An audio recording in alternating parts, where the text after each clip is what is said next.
Vasudevendra Yogindram Natva Jnana Pradam Gurum Mumukshunam Hitartaya Tattva Bodho Bhidiyate.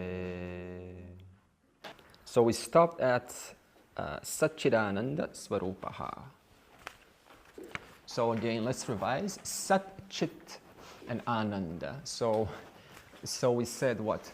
What is your nature? What is your nature? We analyzed, we had a discussion, and we said you are Chit. So what is this Chit? It is the self-evidencing presence in whose presence, what happens? Objects come to light. Self-evidencing presence in whose presence objects are illumined. In whose presence are objects illumined? It is always in the presence of I.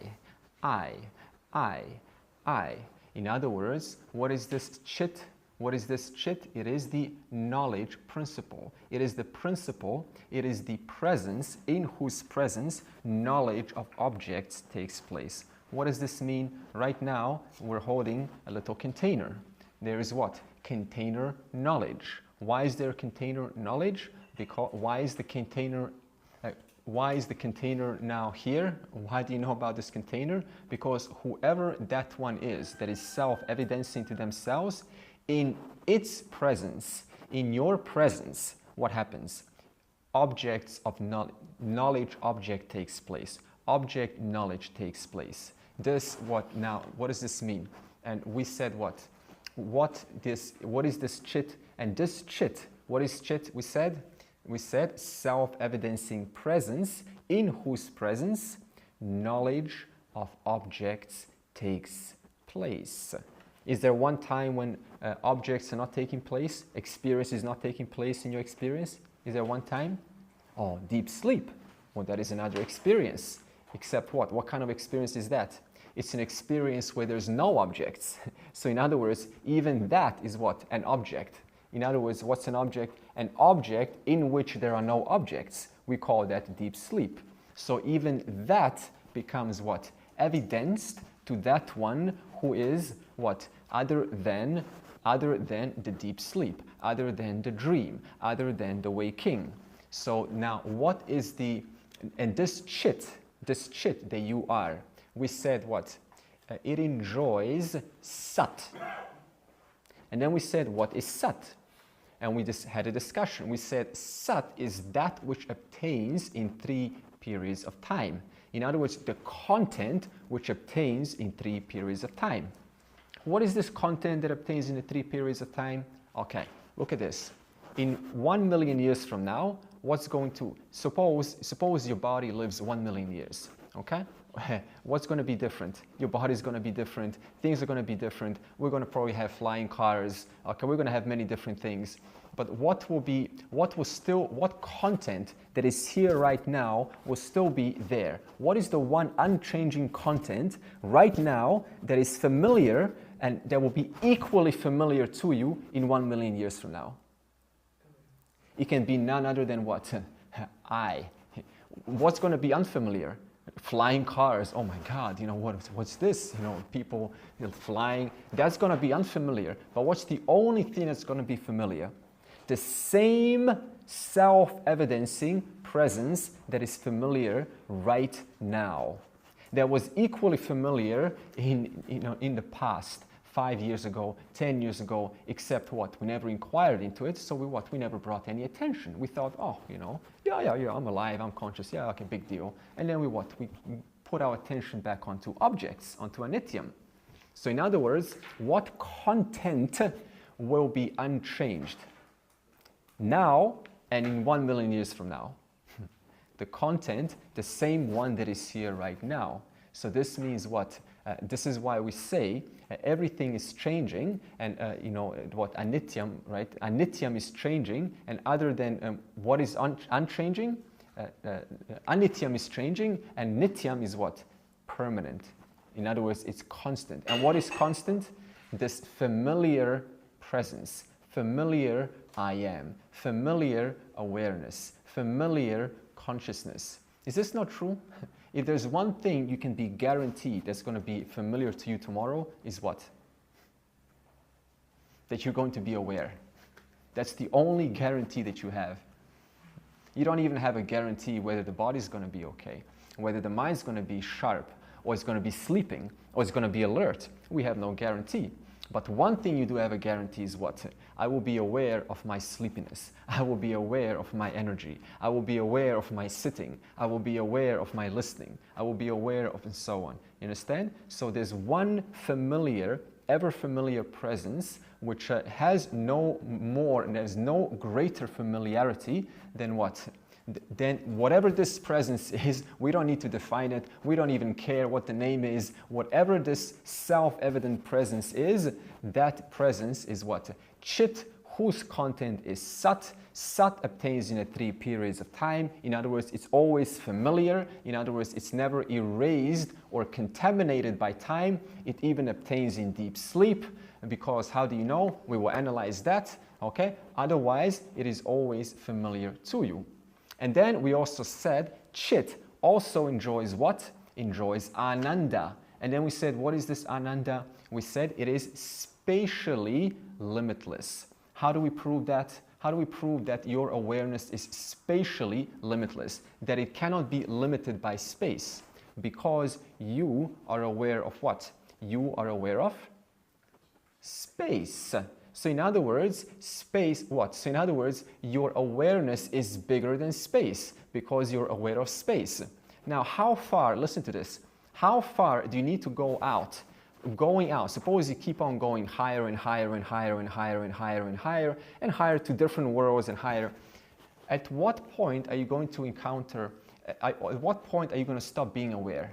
Suppose you keep on traveling, and you see heaven, you see Swargaloka, you see Brahmaloka, you see worlds. At what point are you suddenly going to, what, stop being aware? Because remember, you're traveling in space. At what point are you going to stop being aware? And amidst your travels, what are you always going to encounter amidst your travels? You're going to see things. You're going to see experiences. You will see some devas. You will see some angels. And what are they all? They're all going to be what? Objects of knowledge. And what is the one thing that's going to be present to you throughout the entire travel? It's going to be the very same presence that began the journey, that was right here on earth going, you know, I am self-evident. You travel 10,000 years outer space, and what's going to happen? It's going to be the exact same presence. So in other words, no matter how far you travel, what? You're never going to suddenly get your awareness cut off. So in other words, what? Ananda, spatially limitless. You cannot, what? You cannot, space cannot limit you. Suddenly, look, over here, I'm aware, and suddenly I get out of space, and suddenly here I'm not aware.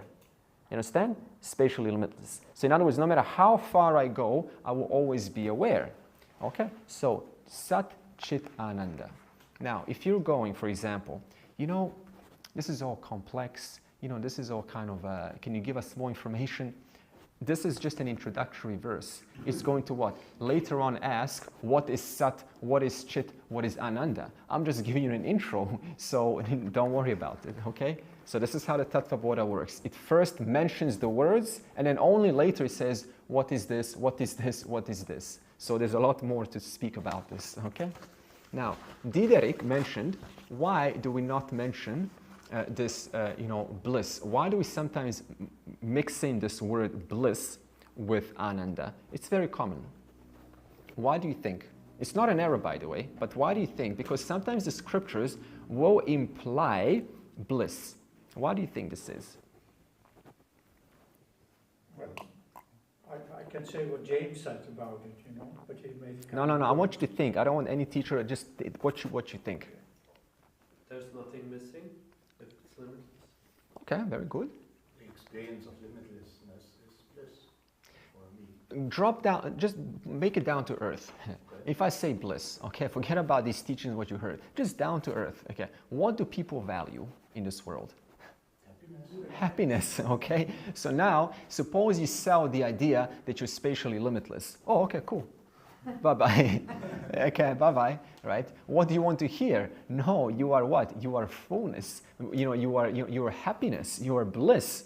So in other words, common people have what? A value for some words which they relate. So you have to communicate these words. Not everyone wants to hear these intellectual concepts. We want to hear something down to earth. So therefore, now we ask ourselves, so why? Because people value happiness. Therefore, Ananda can also mean fullness. Now, we have to discern, there's a slight difference between the word happiness and fullness. If we don't know this, the whole thing falls apart. So first, let's analyze. What is happiness? Let's have a conversation about happiness, a happiness conversation. There's a difference between a happiness conversation and a happy conversation. This is a happiness conversation. Okay? So now, what is happiness? Now, what is happiness? Is it fulfillment of desire? Yeah, also. Looks like. Careful, I'm asking this. If I ask what is happiness, then that thing should guaranteed give you happiness every single time. So, okay? So we're not talking about little sections for you, but for me it's different. So again, what is happiness? Is it fulfillment of desire? Yes. Absence of desire. It can be, but look at this. You can also not fulfill a desire, and you can be equally happy. So how can you say it's the fulfillment of desire? And you can also fulfill your desire, and then what? Later on you're not happy, or find out you're not happy because you fulfilled your desire. Okay? So how can it be in fulfilling a desire? Okay? Now, what about, is it in objects? Is happiness in objects? Suppose I give you a nice phone, or some nice car, or something maybe not that superficial, maybe flowers or something. Okay? Whatever. Is it in the objects? No, because by definition, if happiness was in objects, what would happen? Then the moment someone's over there is sad, you bring this happy object and immediately they light up. Okay, so in other words, it will guarantee happiness every single time for everyone if the happiness was in the object. Okay? Is it in the adjective? Suppose I say to you, happy man. So what now? It's in the adjective, happy man. So, okay, so now, how do you know he or she is happy? They're a happy man, they're a happy woman. How do you know? Why do we say they're happy? Because they have a big smile on their face? Does this mean they're happy? Oh, happy Andre. How do you know I'm happy? Maybe after the class, I go upstairs, I put the pillow over my head, and I start to cry. You don't know anything. In other words, what proof do you have that just because someone's putting a little cheer on their face that they're a happy person? Okay, it could be a facade. One could have trained to be happy because it's their job to be happy, to impress people so that they can have something to look up to, right? We don't know, right? So we have to question these things, okay? So happiness is not in the fulfillment of desire, it cannot be in the object, it cannot be in the adjective. So what? You ask this man, hey, how are you? I'm good. Tomorrow, hey, how are you? I'm not so good. How's your wife? She's dead. Hey, when did she die? Yesterday, right? So what? Some people are like this, I tell you. They're just putting on a happy show. But he doesn't say they're happy. They could be culturally indoctrinated to display this kind of show. Okay, how about, is happiness in a particular place? No, like the beach. Okay, so what does this mean? You've got the pavement over here. The moment you put your foot on the sand, instant smile, instant happiness. No. So this means that if happiness was in Hawaii or Bahamas, or you tell me which place, so this means the moment someone enters from the airplane and they land and put their foot there, instant happiness, everlasting happiness. It goes away very quickly. Okay? So it cannot be in the object. It cannot be in the adjective. Where else can happiness be, perhaps? Could it be in time? Maybe the happy hour, the moment it's a happy hour, instant. Now they're on their phones going, oh no, you know. You know, so what? This means at 5:30, exactly like 5:29, or I'm waiting for 5:30, 5:30, instant, right, happiness. So it's not in the time either. Where else could happiness be? Is it in the mind? Is it in the mind, maybe? Maybe it's in the mind. This is now a deeper question. Now it's not so funny, is it? Somehow. If happiness was in the mind, then you would be happy constantly. Where's the question of being in the mind? Mind up and down all the time. Yeah, it's fluid. Is perhaps, now look at this, this is more philosophical. This is what some traditions would say. Perhaps happiness is in absence of thoughts. Absence of thoughts. Just clear your mind and you will have happiness.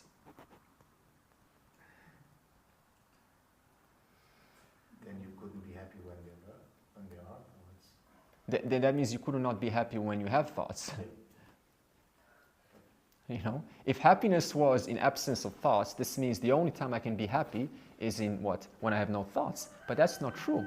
I could be holding, you know, a baby that I love, and you know, or a dog, you know, or a cat. I was holding a cat. They were not holding. I was petting a cat, you know, and I was thinking about, oh, what a cute cat.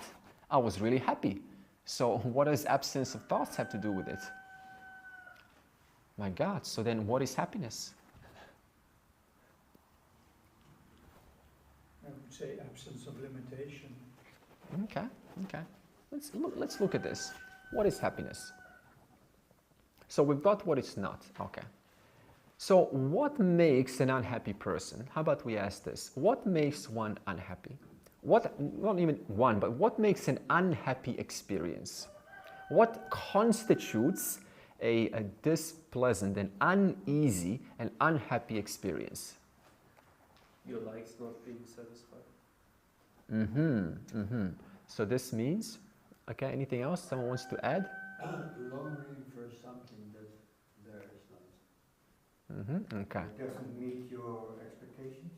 Oh, excellent, excellent. So now, why is one unhappy? Because what happens is you, the subject, and the wanter, the subject, and the wanted, the wanter and the wanted, they what? They stand apart. So now look at this. Now there's a wanter and now there's an wanted. Now it doesn't matter what the wanted is. It could be in the object, it could be in the time, it could be in the adjective, it could be in the place, it could be wherever, because everyone's got their own version of happiness. It doesn't matter what it is, but the point is the wanter sees themselves what? Different from the wanted. Therefore what? The only way that I can eliminate the wanter is how? By gaining the wanted.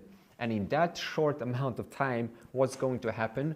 What's going to happen? Temporarily, this wanter, this demander, this expecter, this complainer, this liker, disliker, this raga dvesha is what? It's temporarily subsided. And what obtains is what we call what? Now there's no Shuddhisms anymore. There's no rules how things should be. I'm no longer a demanding person. I no longer expect how things are to look like and not look like. Why so? Because that wanter is temporarily what? As though merged with the wanted. And therefore, what do we seek? We seek objects to what? Temporarily relieve the wanter, the subject. Happiness. The art of happiness. Prejudices suspended. Expectations suspended. Subjectivity suspended. Complaints suspended. In that short moment, it's suspended. The person is suspended. And what obtains is what we call what? Happiness. Now, the mistake comes is when you say, I am happiness. And that's another notion. Because what do we say about who you are? You are nityam.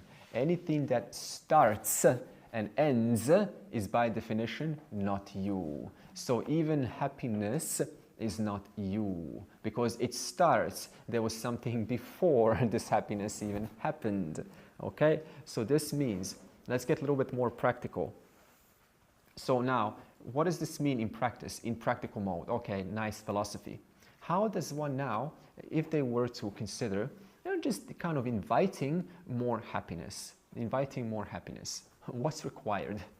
Well, based on what we said, by definition, one should perhaps one is invited to become less demanding. So now the question is, how do I become a less demanding person? What will it take for me to become a less demanding person? How will I have to perceive this wanted object in such a way that I have a proper relationship with it? Instead of wanting it for my happiness, perhaps I can look at it differently from now on.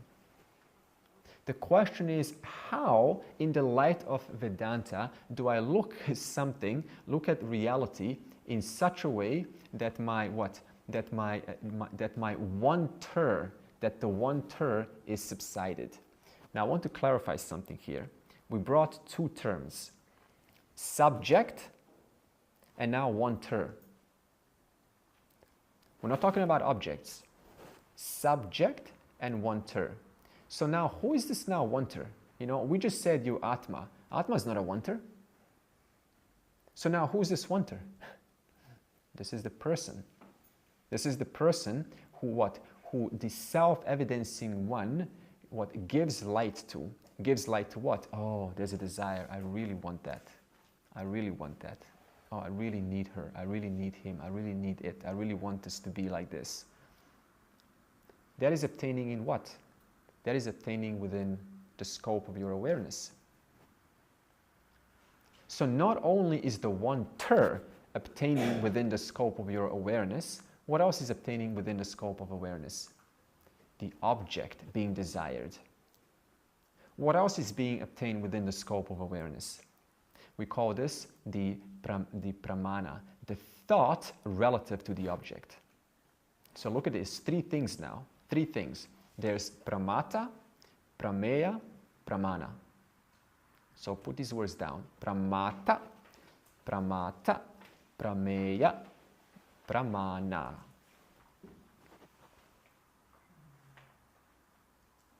Pramata, prameya, pramana.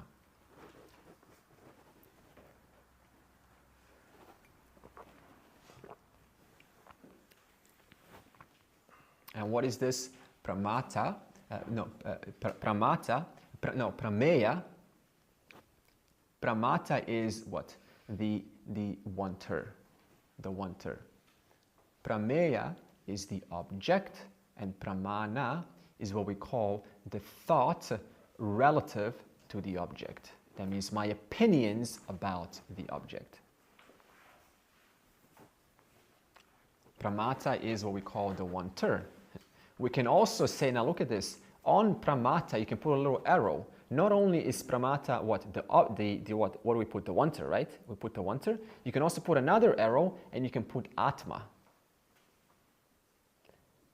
When would you put atma as the wanter? When atma identifies with the wanter. That's when atma becomes the wanter.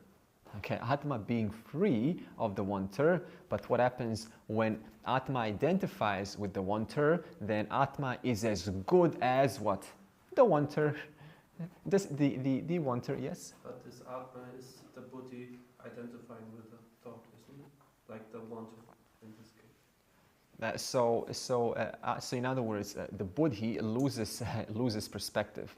Loses perspective that the awareness illumining this Buddhi, okay, is what? Is other than this Buddhi. So the Buddhi loses touch with that knowledge.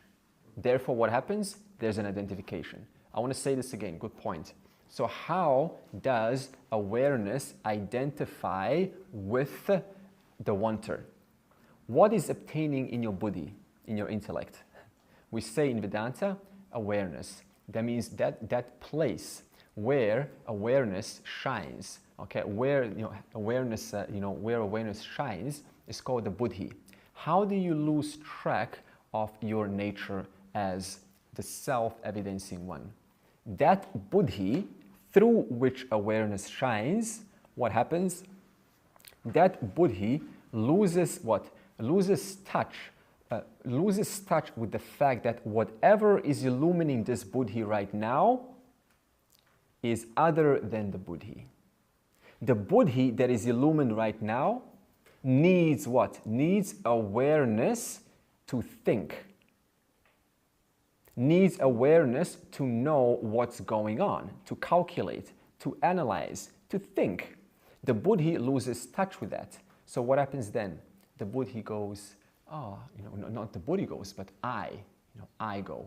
I am what? I am the buddhi. I am the buddhi. Now, what happens when knowledge comes back in? Suppose one moment, I am Andre, okay? So what happens when you say, I am Andre? What happened? Atma, what happened? Buddhi lost touch with the fact that whatever illumines the buddhi, it lost touch with that. What is knowledge now? Knowledge is when that very same buddhi understands whatever is illumining this buddhi is what? Other than the buddhi. Whatever is illumining this buddhi is the self-evidencing one. In the presence of that self-evidencing one, what happens? The buddhi becomes evidenced, becomes an object of knowledge.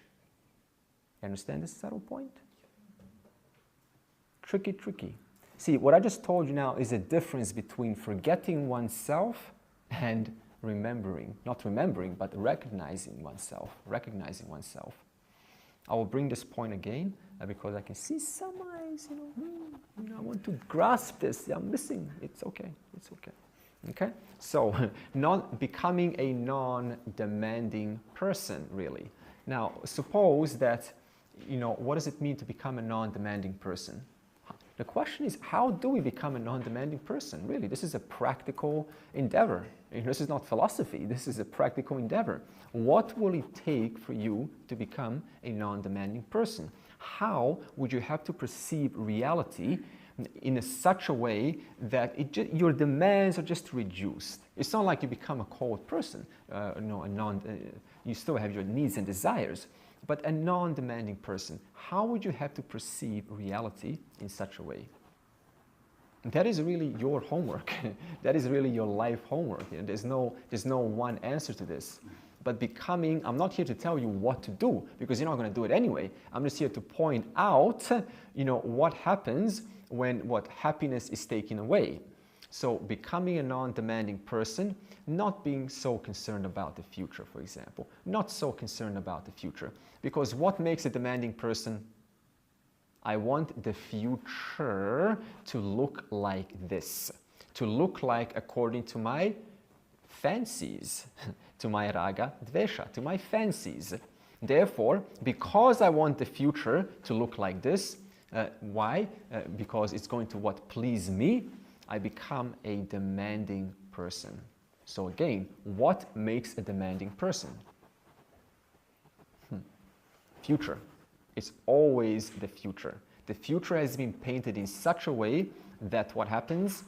I cannot stand this not working out. Therefore, now I'm going to take control and start messaging, controlling the environment and kind of inserting my opinions in a subtle way, because as we get older, we get more sophisticated at this, I tell you. As little children, we were so obvious, I'm pulling skirt of mommy, I want ice cream. As we grow up, my God, it is advanced. You have to really, so they said this, but you only realize a month later why they said that a month ago. So we become a lot more sophisticated, okay? So now suppose you say, look at this. I say to you, becoming a non-demanding person, and you say, okay, I'll become a non-demanding person, I will be happy, but my happiness is not going to last. So what does this mean now? You're now demanding, again, that your happiness lasts. Therefore, you're still a demanding person in reference to your happiness. I don't want to be happy because my happiness is not going to last. So what does this mean now? I still have a demand, right? I'm still a demanding person in reference to my happiness. Therefore what? I deny my own happiness by demanding that my happiness extend itself, that is a longer duration. So what does it mean to be a non-demanding person? Hey, simply to accept that, there's a joke. It says, how do you make God laugh? How do you make God laugh? You just tell him your life plans, because you know what I mean. It's like, come on, it's totally different than what you thought, right? I wanted to be what? A truck driver when I was small. I'm not driving trucks, right? So it's totally different. So now, to become a non-demanding person, this joke has some wisdom at least. Our life is according to what? To the events that are to unfold. And what can we do? We cannot change how those events unfold, because they will unfold. They will unfold. But where is our locus of management? Where is our locus of management? It is in how we look at what happens. As I kept saying before, this is about taking responsibility for one's life, taking responsibility for one's thoughts in reference to the future. Okay? Non-demanding person. So this what results in a... So, and what you say, is the conclusion right? That the identification of the body... of what? Of the body. The body. The Bully? Bully. Bully. Mind. Yeah. Oh, identification with the bully? No. That makes me happy,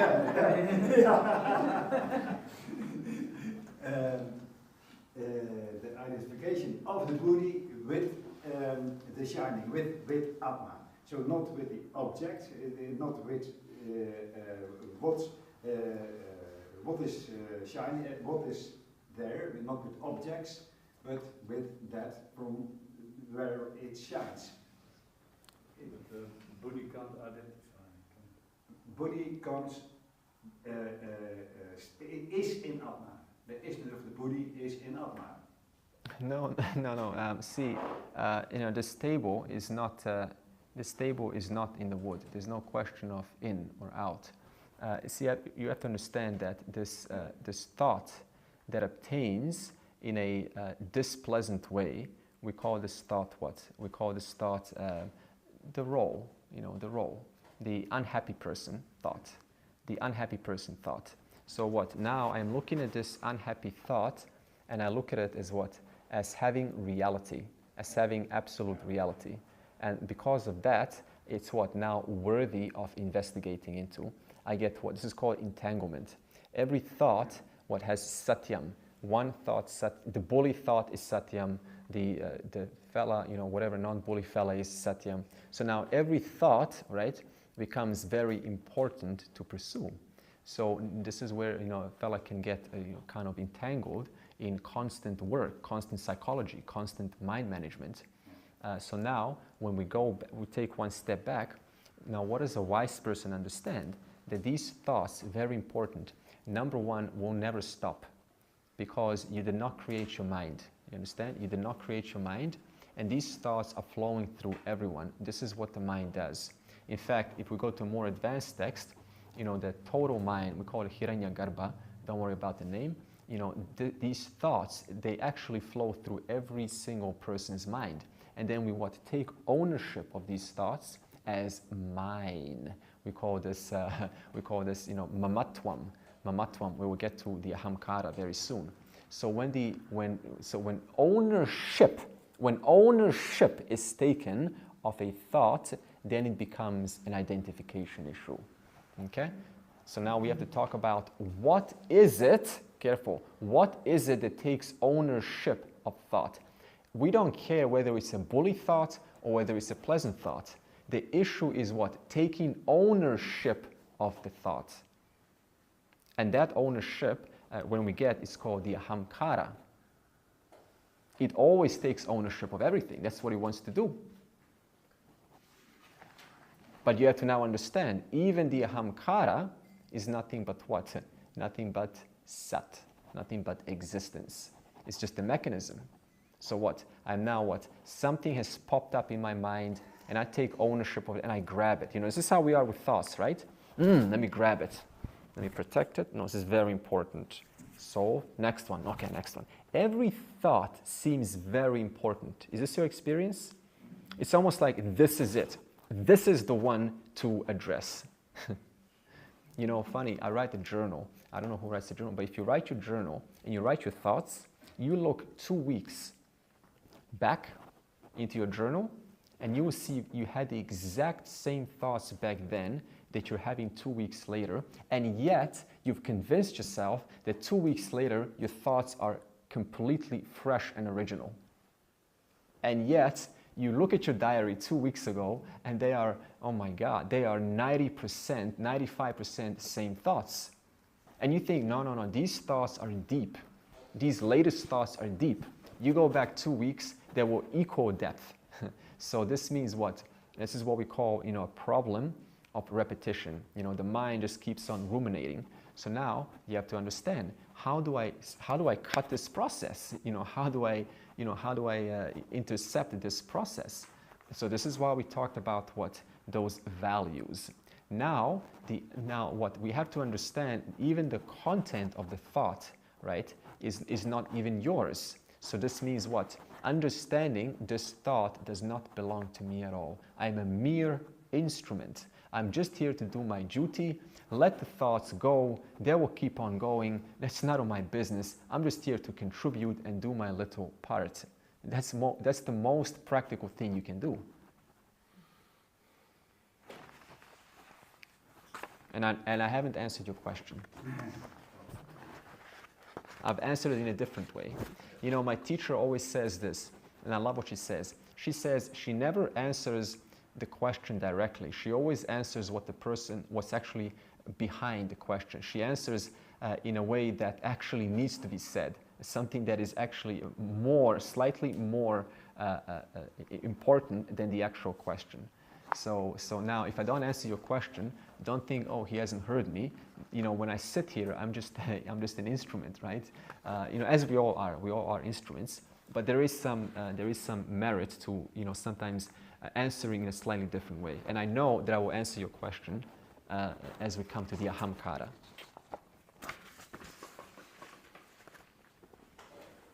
So, summary: what is everyone seeking when they want to be happy? Yeah, they're seeking, you know, freedom from smallness. Freedom from smallness. Now, what is small? The pramata is small. The object is small. Of course, never mind the object. The pramata is small. The subject, the individual is small. So now what? One wants freedom from the smallness. This is why when we have, what time do we start? 4:30? Yes. Yes. Okay. Now I've got to hurry up. Okay, so let me just take up the pace here because we've got so much to cover. So what are we seeking? We're seeking freedom from smallness, and we're seeking freedom from identity with the one-ter. The one-ter. And how does ignorance seek identity, seek freedom from the one-ter? They do it by what? Trying to merge the one-ter and the wanted. Let me say that again. How does an ignorant fella seek happiness? They try to merge the one-ter and the wanted. This is called looking for objects in the world. How does a wise person, you know, not that they seek, but what is the process for a wise person? They understand that the content of pramana, pramata, prameya, and pramana, the content of all of them is one and the same, what? Just like plastic, one and the same plastic.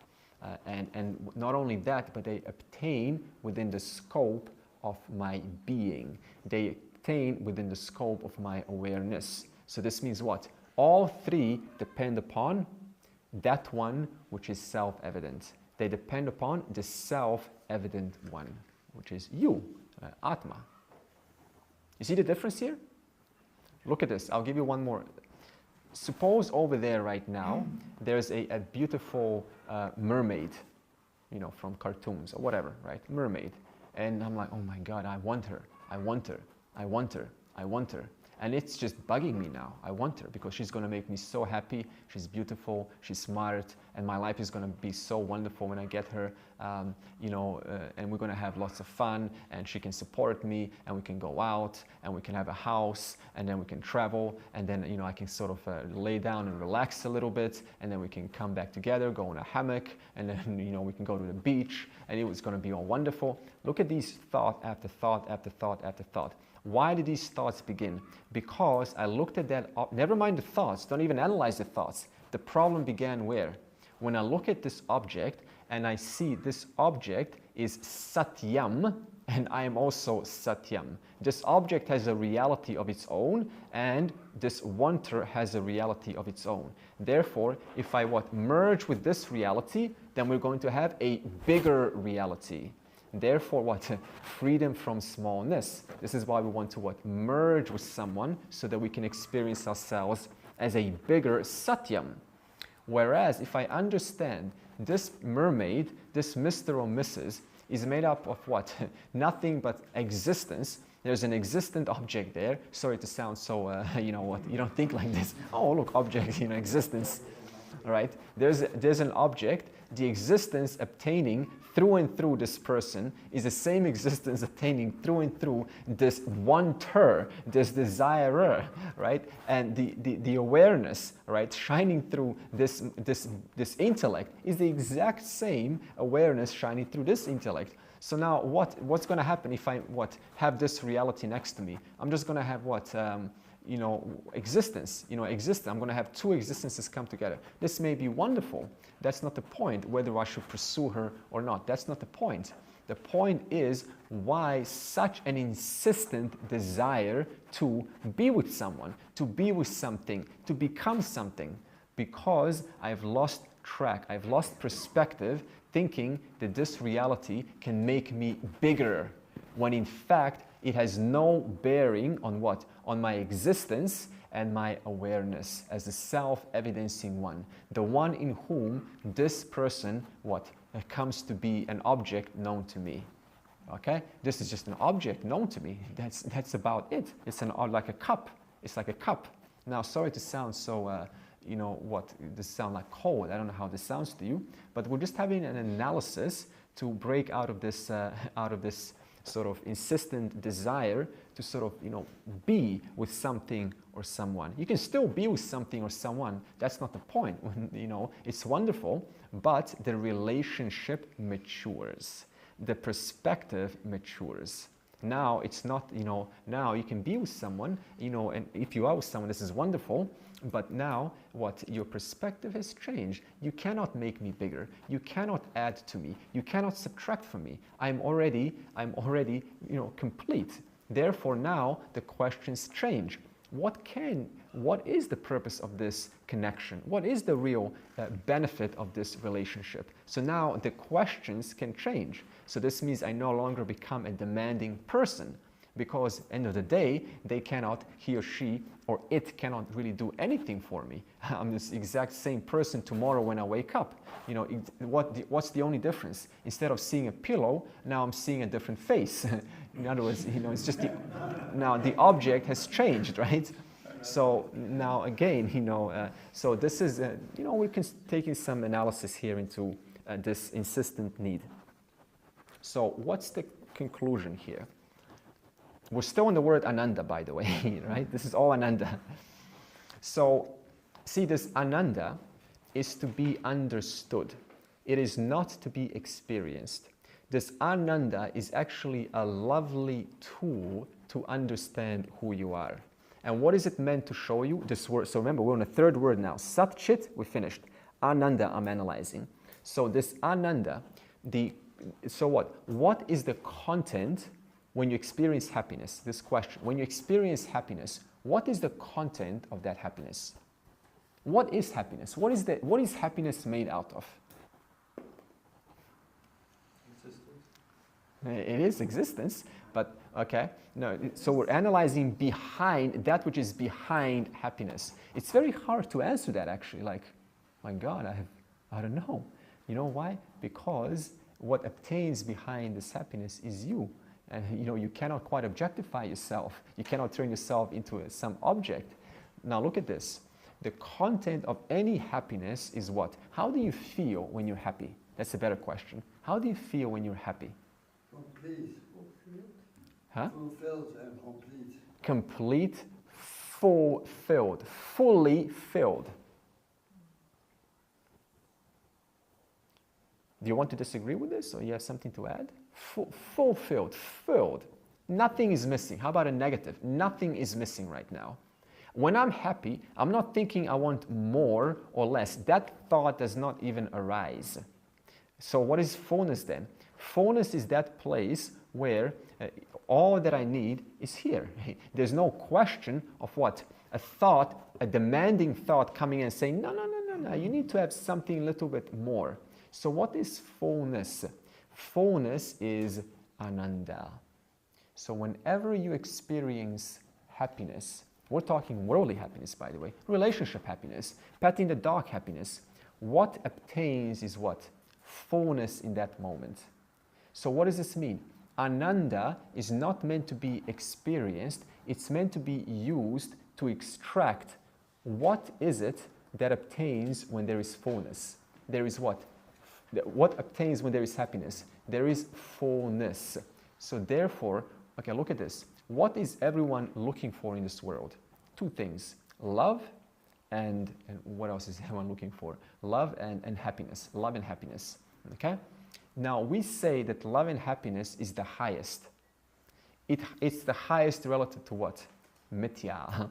It's the highest you can have mithya. Okay? It is because it still comes and goes. You understand? It still comes and goes. So now what happens is people mistake love and happiness for myself. This is, I am love, I am happiness. This is an error because you did not say that yesterday. You still existed yesterday, and now in the presence of some, serotonin, dopamine, estrogen chemical release, now it's generated some emotion. And on the basis of that, I'm saying, oh, I'm love, I'm happiness. This is all beautiful. But what obtains in that moment is actually fullness. And therefore, in that golden opportunity, in fact, you don't have to experience happiness to analyze. You can just analyze it right now. In that opportunity, nothing is missing. And therefore, what is your nature?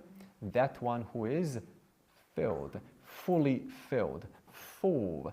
Which is why we say Satchit Ananda is fullness, wholeness, completeness, nirvikalpa, without division. What does wholeness mean? There is no division between what? Between the one ter and the one tid. Such divisions do not remain there whatsoever. Therefore, so this Ananda is, so does this mean that we're lacking Ananda? Are we lacking Ananda experience? No, we are lacking Ananda knowledge. We are lacking the fact that when worldly happiness obtains, whatever is felt in that moment is a touch, is a pointer, is a reference point of who I am. That is a golden opportunity to understand your nature. That is the point of happiness, not to just sort of revel, oh, I'm happy, but rather to use happiness as a golden opportunity to understand who you are. And that is what? The one without division, the one that cannot even contemplate, I want something more right now. So therefore, self, you being Satchit Ananda, a fully an awareful being who obtains in 3 periods of time, we call that eternal, who is full. Full of what? Full of that which you are. In other words, you cannot say full of something, of that which you are. Fullness, you're full of fullness. Therefore what? Nothing is missing. You cannot think, oh, in this moment, I want something more. Because what? Fullness means it is all inclusive. Nothing is excluded. Therefore, the chance or the possibility of wanting something cannot even arise. So again, this is important to note. Ananda is not to be chased, it is to be used as a tool to understand your intrinsic nature, who you are, fullness. Okay? So, and now this fullness, look at the ocean. Ocean is full. Ocean is full. Full ocean. But sometimes this fullness is what? Roaring. Thunderous ocean. A roaring ocean.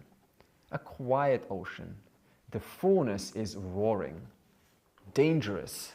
Scary fullness. Peaceful fullness. Thunderous fullness. Playful fullness.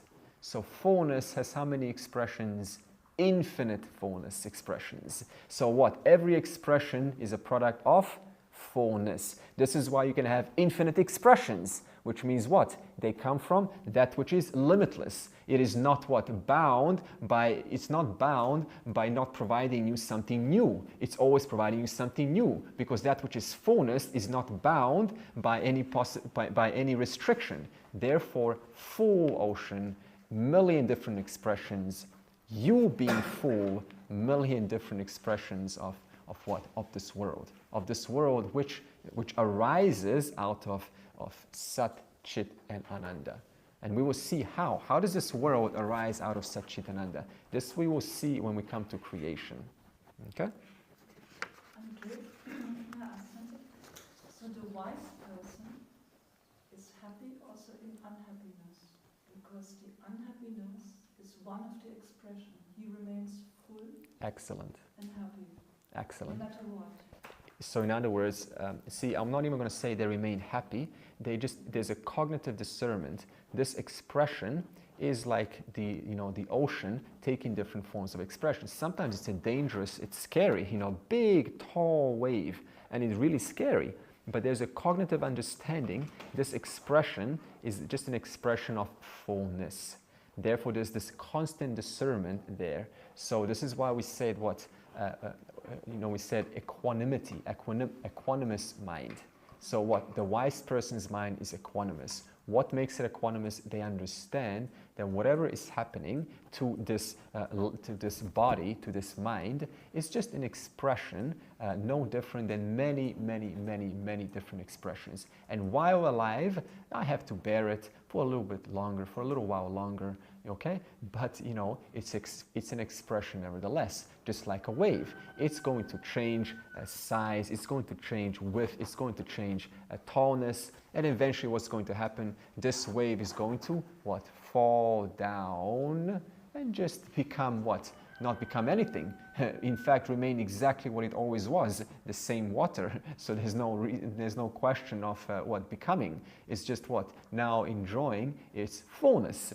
While alive, it was what? For a moment, it was obtaining as a small form. It was, apparently restricted, but cognitively, it understood what? Even though I was obtaining as a single container, the truth of my entire being is that which obtains an entire ocean of expression. Okay? That's real freedom. Okay. Is that okay? Yes,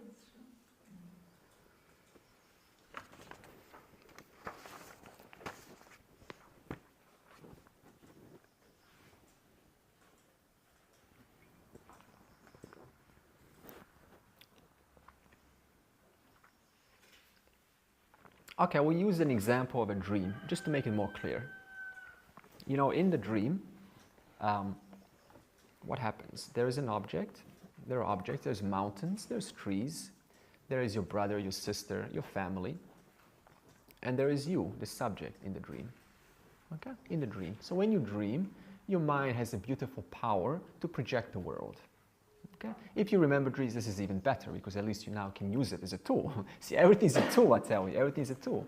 So now, your mind has an amazing power, and it projects a world that is completely convincing and even entertaining inside the dream. And the dream, now you got the dream sky, you got the dream air, dream space, dream fire, dream earth, dream brother, dream mom, dream dad, dream house, dream subject, dream thoughts, dream, mountains, dream trees, dream birds, the whole thing, right, is what, what comes out of you, right, comes out of you.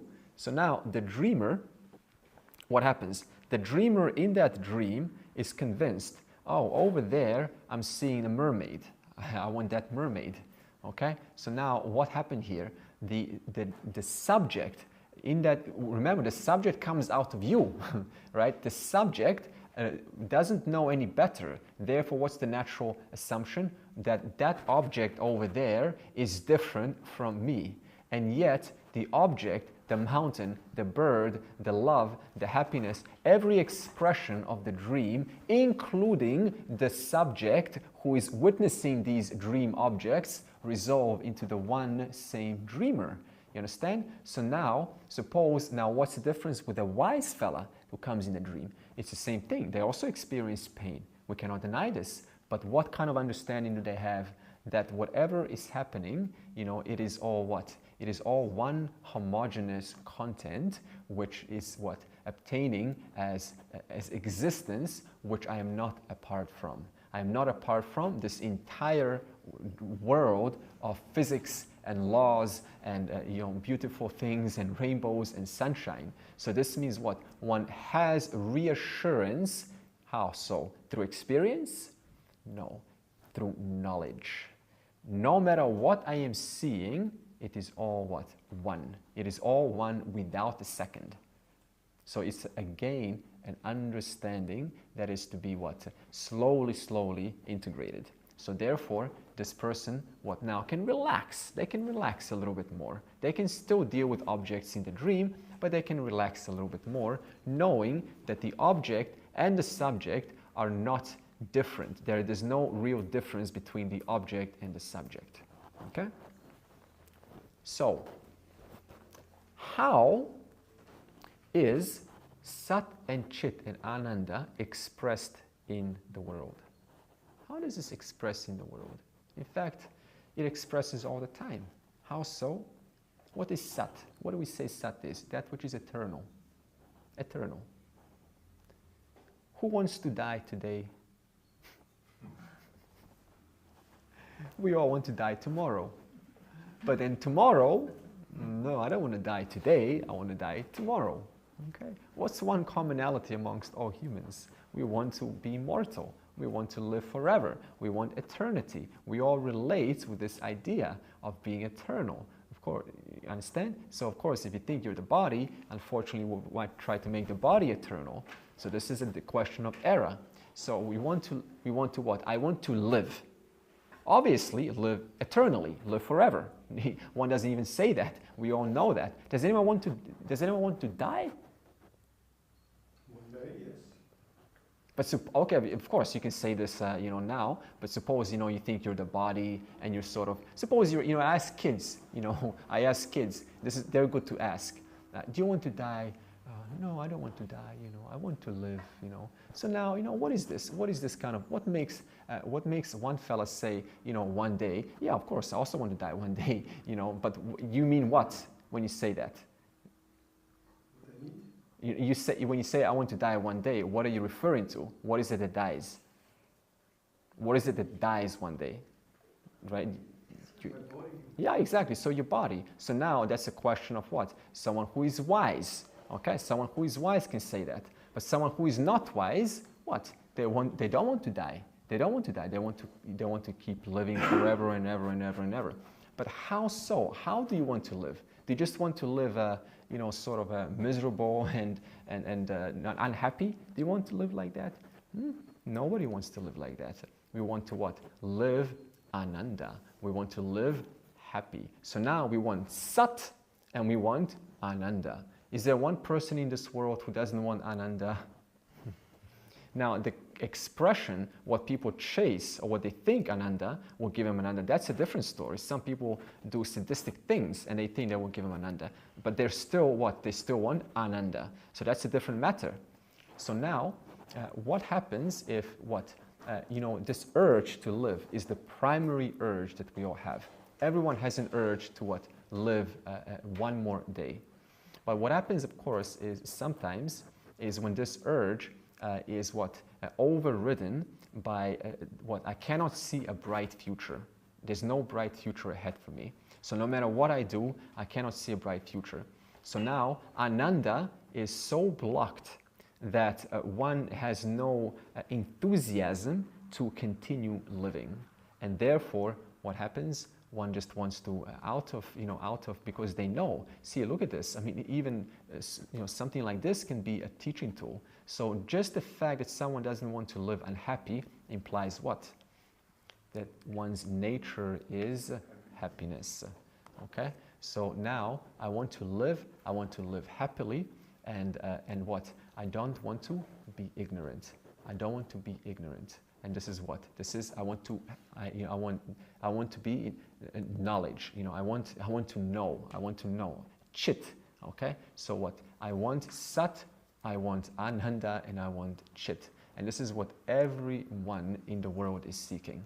Not one person is an exception. So whether we know about this or not, we are all, as human beings, seeking Sat, Chit, and Ananda. Yeah. So now when someone says, no, what's this Advaita business? Sorry to say, but this fella who says this wants the exact same thing that we're teaching in class. They want to be happy, they want to live forever, and they don't want to be ignorant. And this is what we're revealing in the class right now. So so let's conclude this happiness talk. So what's our nature? Okay, do you complain when you're happy? Oh, I've been so unhappy. I'm being so happy these days. My God, I'm so happy. Do you ever do that? That's such a weird question, actually. Do you complain when you are happy? I've never seen such a thing. It's almost like huh? Right? It's like a mind twister. So no one complains when they're happy. Absolutely no one. And no one can stand unhappiness. So again, no one can stand unhappiness. No one wants to stand unhappiness for too long, and nobody complains being happy. So now, and you don't even have to be an expert or a relatively philosopher to know this. Just an ordinary person we're talking about. So what does this mean? Our nature can be none other than not happiness, but fullness. Because happiness is just a pointer to this fullness. But then what? We want happiness to get a taste of fullness. You understand? So happiness gives us a taste of fullness. So what we really want, we don't want happiness. We want what in that moment of happiness, nothing is missing.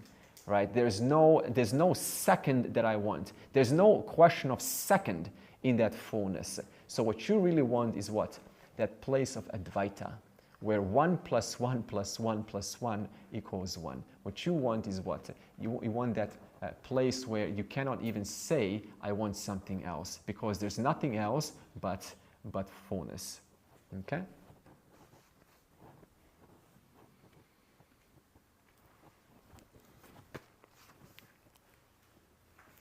All right, so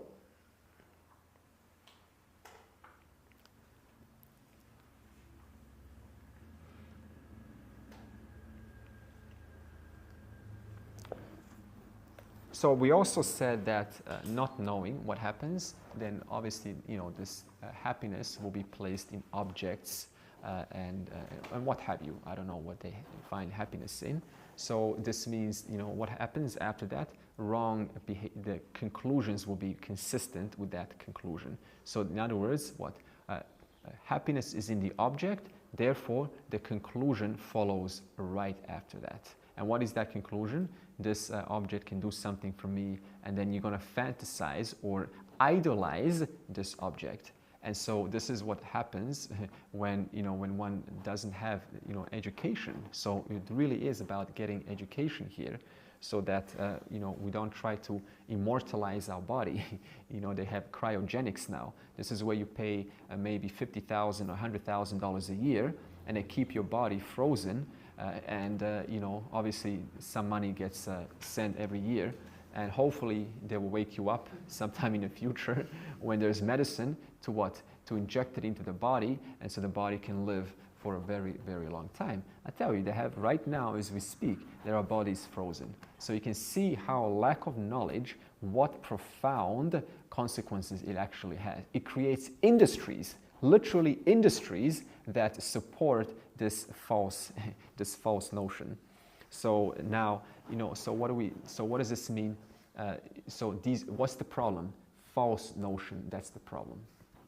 So this means, what? I'm never going to do something to what? To discover what and who I am. I need to what? Remove the notion that denies me from recognizing what is my nature, Sat, Chit, and Ananda. So in other words, we use a little example, just like, in this room, suppose the light is off, and, we want to now what? We want to reveal objects in this room. So no matter what you do, you can meditate, you can chant, you can do bhajans, you can do chapter 12 chanting, you can do whatever you wish, right? You're never going to solve the problem of, kind of illuminating the objects, removing the darkness from the room. The only thing you can do is what? Just turn on the light, okay? There's only one possible solution to removing darkness, which is to what? Bring in the light, bring in the knowledge. And therefore, this knowledge, what? It liberates the person. And now, so what are these false notions? The verse continues. What are these false notions? I guess we will see that tomorrow.